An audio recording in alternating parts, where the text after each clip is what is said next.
I just got a DM on here from a girl that said, "Good morning, James. I know you'll probably never see this, but if you could just take 1 minute to read it, would really mean a lot to me. I'm really struggling right now because Spirit Airlines just filed for bankruptcy and I have lost my job. Here's a GoFundMe link. Any donations help."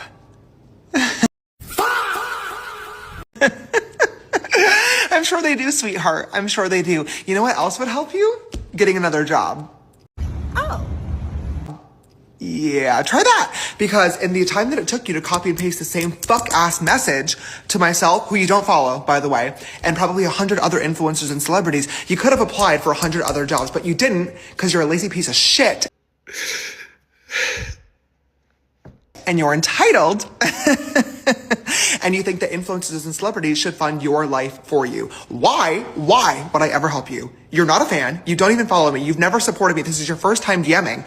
And you think that I'm going to send you money because you lost your job? Oh my God. Welcome to the real world, sweetheart.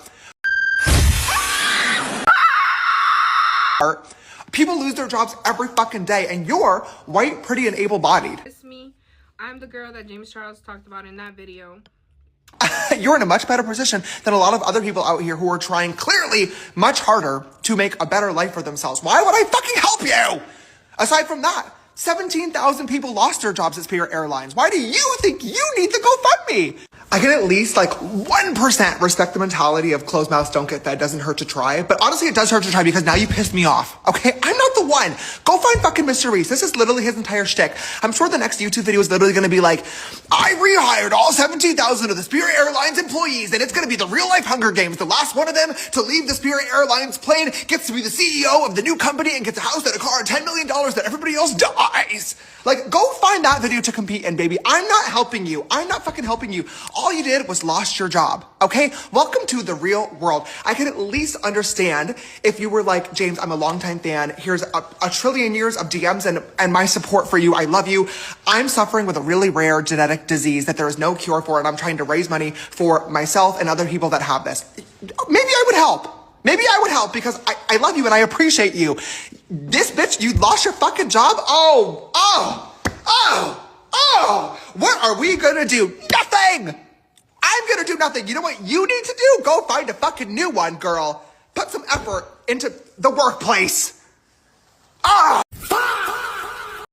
The video that I posted 2 weeks ago now about the Spirit Airlines situation was awful. That video was terrible, it was nasty, it was disrespectful, it was completely unnecessary. And seeing clips of it all over my For You page is embarrassing to say the least. I'm sure they do, sweetheart. I'm sure they do. I'm not physically attracted to older guys, which sucks. I would date the absolute youngest, 18, 19 that looks a little bit older, or 24 that has a young personality. Okay. If you want to talk to me direct. Don't go through the corners. I think when Donald Trump takes office on January 20th, his first order of business is going to be, "America, I have listened to you, and I am going to be the best president that America has ever seen, and I am going to unban TikTok." Okay? At first, I did not think that TikTok should exist, but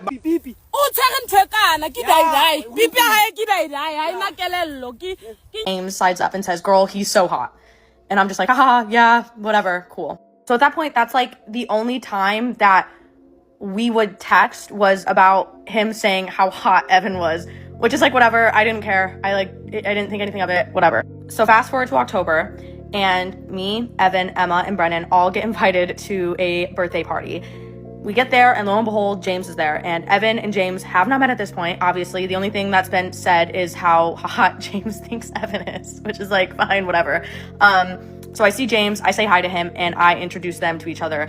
And they're just talking for a fat minute. I don't know what really they were talking about. I wasn't really in the conversation. I was talking to Lila. I was talking to my other friends. I wasn't really in the conversation. And I don't know how accurate this is. I was not listening to the conversation, but Evan did tell me after that James was just saying how Evan was the hottest guy at the bar and he was the hottest guy there.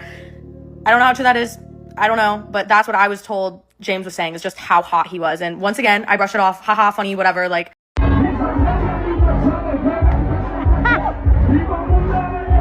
So literally the only DMs we have in the past year is him saying how hot my boyfriend is. Cool, whatever. Just like, what the, like looking at this shit now, what the fuck? Now from December, it's January. And me, Brennan, Emma, and my boyfriend are in Hawaii. And this was the trip that we ended up breaking up and all of that shit happened. It's about the third night that we're there. And I don't know if I'm allowed to include this. I'm going to anyways. But we're all sitting on the balcony of our Airbnb talking. And Evan starts saying that James is DMing him on Instagram. Oh my God, you tried to trick a straight man into thinking he's gay yet again. What the fuck are you doing? Why are you DMing him on Instagram? So we look over at the phone and Evan sends James a picture on Instagram. So like, you know how you snap on Snapchat, like doing that on Instagram, like sending pictures back and forth. And Evan is like, you should go to Hawaii with us. And James sends back this saying like, why should I come to Hawaii? And that for the first time is when I was like, what the fuck? And I don't know for sure, but I'm pretty sure they continued to text throughout the night.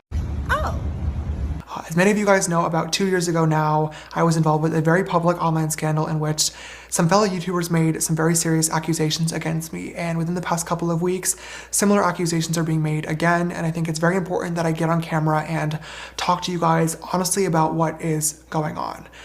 When this first happened 2 years ago, I uploaded a video to my channel called No More Lies. I do not support Evan Johnson in any way, shape, or form, and let me make that fucking clear. I don't support him, I don't support violence against women, and I sure as hell do not support the disgusting, deplorable, violent, heinous acts that he committed against Kayla Malik behind closed doors. Oh, okay. Now that people have randomly decided that I am funny again, I've been seeing a large influx of DMs of people being like, oh my God, James, please unblock me. Like, I'm so sorry, I think you're so funny now, like, I love you again. I'm sure they do, sweetheart, I'm sure they do.